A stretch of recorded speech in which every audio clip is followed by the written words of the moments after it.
Hey family, welcome to the Fit Over 40 series, and today we're doing a full shoulder workout. I don't know about you, but shoulders is something that actually makes your body and physique stand out. So as you can see right here, we're doing a rear delt fly motion. Either I normally do it with dumbbells, but today I wanted to go ahead and try something different. Like I say, I'm getting back into the groove of working out, trying to stay consistent, trying to stay motivated, and just pushing it up an extra notch. So this machine right here, I find it excellent for that. If you don't have this piece of equipment in your gym, let me know. If you ever been to Madhouse Gym in Georgia, also man, they have so many different various amounts of equipment that you never have to wait on anything. You can always choose 2 or 3 different options for the same body part on the machine. Generally, like I say, I do dumbbells. I generally do like a bent over rear delt fly with my head on the back of a low incline bench, and then I'm flying it up in reverse. If you watch any of my reels in the past, you'll know I do that type of exercise. I think today I wanted to start off with these rear delt flies. I don't know if I record every session, but generally I do 6 sets of everything on shoulder day, unless I'm short of time, and then I try to stick to 4 sets. But right here I did I started off with 25s. I don't count the machine weight or anything like that.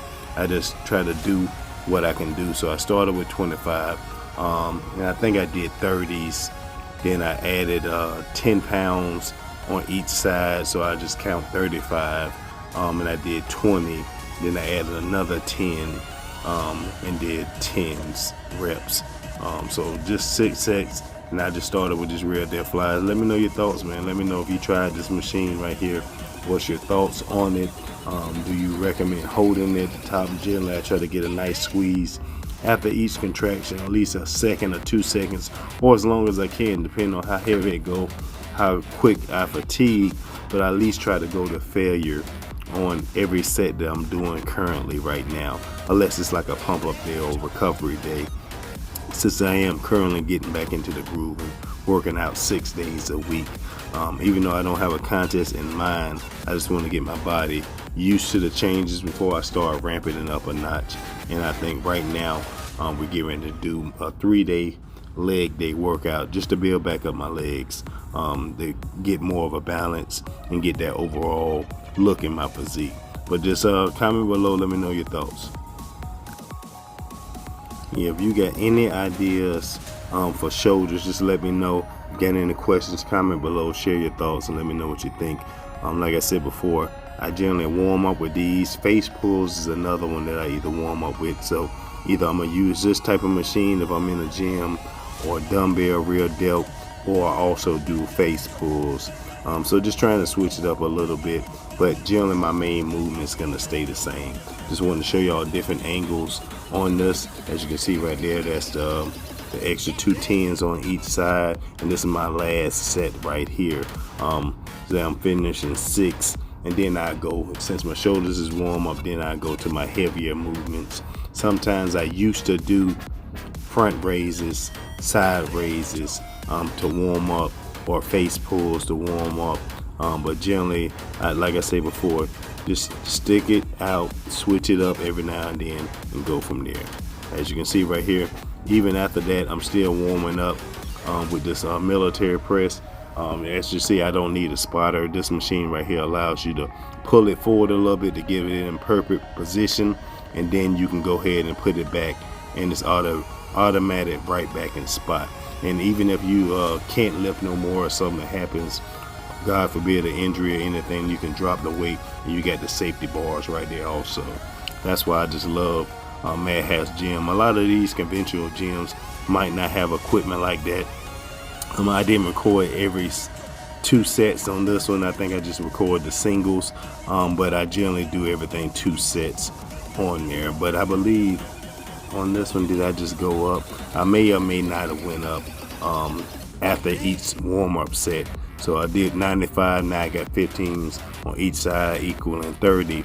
So 95, now I'm up to 125, and then I keep going up and up from there. Since I think these is warm-ups, I think I just went up after each set. As you can see right there, that's 155 on there now. And now we're starting to get into a little bit of weight.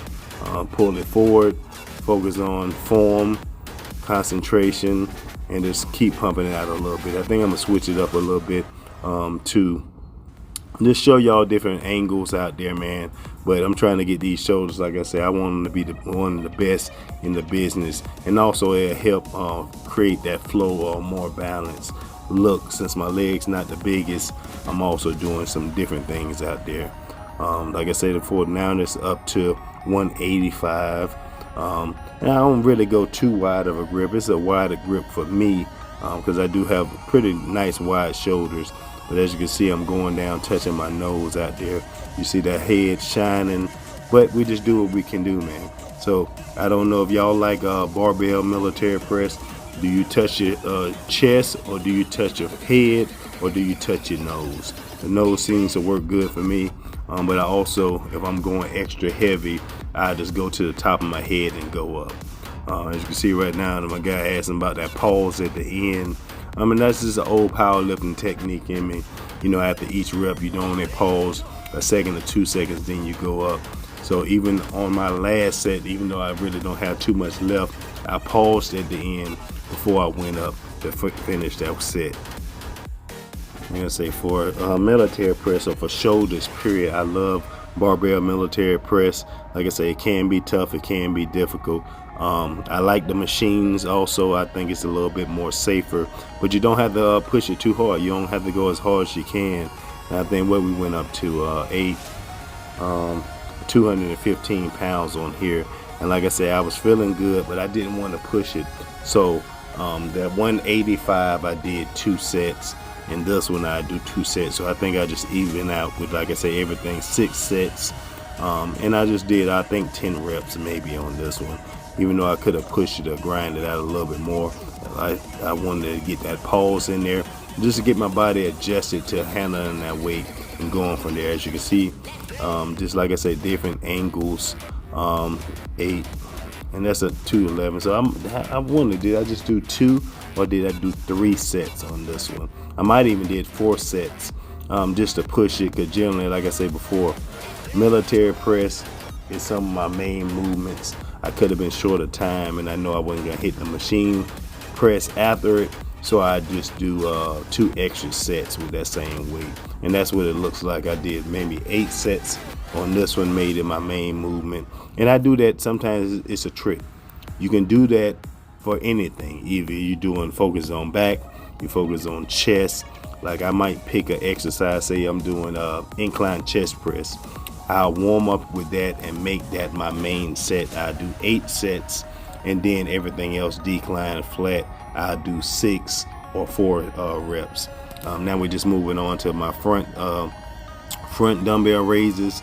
I do 2 different variations I generally use. I'm going to use single arm, and I'm trying to get that squeeze at the top as low as much as I can. Trying to slow it down, focus on that shoulder. And like I said before, man, this is a crucial workout. I'm just really going through the groove, trying to get used to doing more sets. Not too much focusing on weight itself, but just getting that blood circulation and that muscle, forcing them to grow, and while also strengthening my joints. You know, we get stronger, but we don't practice or try to do any movements to kind of strengthen up your joints to get your body adjusted to the new transition that you're going through when you're working out. So don't rush it. Don't rush the process. Trust it. Take your time. Keep working. Keep grinding, and go from there. As you see, I'm getting a different angle, and you can look at all these dumbbells right here. This is only one side of Madhouse Gym. If I go down, when I was doing like the dumbbell incline press and all that, you'll see another dumbbell, and they go up to 200 pounds. It might be even more than 200 pounds. They got 2 gyms, another gym in Austell, Georgia, but this is the one on Veterans Memorial. And like I said before, I love both of them. So we just trying to get focus back on it, get our groove back in there, and it's time to trim down some of this fat that we got on our body. It feels good, my strength is going up, but each week we're getting in better and better shape. So thanks for everyone who's voting for your boy for the 2023 Mr. Health and Fitness. Like I say, what do you prefer when you're doing front raises?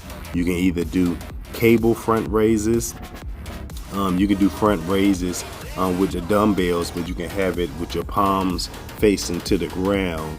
I just chose pretty much a hammer curl style grip, which is vertical, so I can just focus on the top of that shoulder. Like I said, doing arena football, I do have a bone indent on one of my shoulders. So I end up knowing I have to pose a different way, especially when I was doing men's physique poses, and I found that out. And I was just uncomfortable. It's an unnatural movement. I spoke about this before, but you got to do what's right for your body. You can't work with everything else or what other people is doing. Like especially on my leg days, I'm not gonna squat a barbell squat heavy no more, because other people is not like me. I don't care about lifting for ego lifts or nothing like that. I've been doing this for a long time. From playing professional football, basketball, my knees ache. I have pain if I do lift heavy, especially on barbell squats.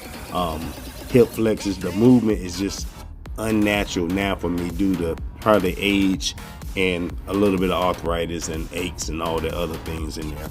So, but the hack squat, I can go past parallel a little bit, and I don't go too heavy, but I go as heavy as my body allow me to, and go from there. So it's just simple tricks that you can do. Like I said, you got any questions about working out, you're trying to either do lifestyle transformation, you're trying to do your first competition, just reach out to me, let me know, DM me, email me, and we can go ahead and get you started on a good plan that's right for you. I do believe in customized workouts, customized meal plans. You can always get the cookie cutter, but there's plenty of people out there, man, who do the same thing, who have the time for you. If you don't click with somebody else, always suggest people, just get a second opinion. You never know. You can't hurt but try different things out. But it's always up to you to take the chances. People can tell you over and over, but if you don't want it, then you're not going to put forth the effort yourself. But just stay focused, keep grinding, and do what you got to do. Like I said, well, we winding down a little bit now. Shoulders is on fire. As you can see, I'm getting that roundness. So I think I did front raises. I did those first 4 sets on that one I did in that conventional hammer curl, and there was a single hammer curl shoulder raises for front raises. Now I'm doing both at the same time, and it's almost like a cheek front raise, but I'm actually trying to slow down the movement. It looks a little funny because I'm kind of trying to lean back while forcing my palms up at the same time, getting that extra squeeze at the top of that shoulder. So as you can know, hey, sometimes you get tired, but keep going, keep grinding, and it works for me. My shoulders actually responding this way, and I'm just doing it 2 different ways, and I can get actually a lot more reps. Doing both at the same time, I can probably get a little stronger. I can go up in weight, but I'm not trying to push it too much. Like I said, I'm getting used to what I'm doing, getting used to the reps, getting used to the extra loads and the sets. And we're just gonna get better and better. Y'all seen me out of shape for a while. Not really out of shape, but out of shape for myself. Everybody got their own points. Everybody knows how their body is when you're in prime shape or when you're just simply out of shape. But don't give up. Keep pushing, keep grinding, keep doing what you got to do. Like I say, we doing 4 sets. And overall, it was a good shoulder day. I'm giving it everything I got. Y'all keeping me motivated. Your boy made it to this quarterfinals and that Mr. Health and Fitness. And we just looking, man. We're trying to improve. We're trying to share our journey. Now I'm got to cheat because I'm done. Your boy is toasted right here. And we still ain't gonna quit. We're gonna do what we got to do. We're gonna fatigue. We're gonna max it out. And we're going from there, man. But share your thoughts and let me know what y'all want to see. I didn't want to I just want to do something different for the Fit Over 40. If you're over 40, you got some workouts you're trying to get featured on the channel, email me at letusdebate@gmail.com and let's connect. If you want to do an interview, hey, just let me know also, and we'll schedule out a time so we can go ahead and meet and discuss health and fitness. We're about positivity. We're about staying healthy. We're about staying fit. We're about helping each other on this journey. And with that, hey, we done. We out.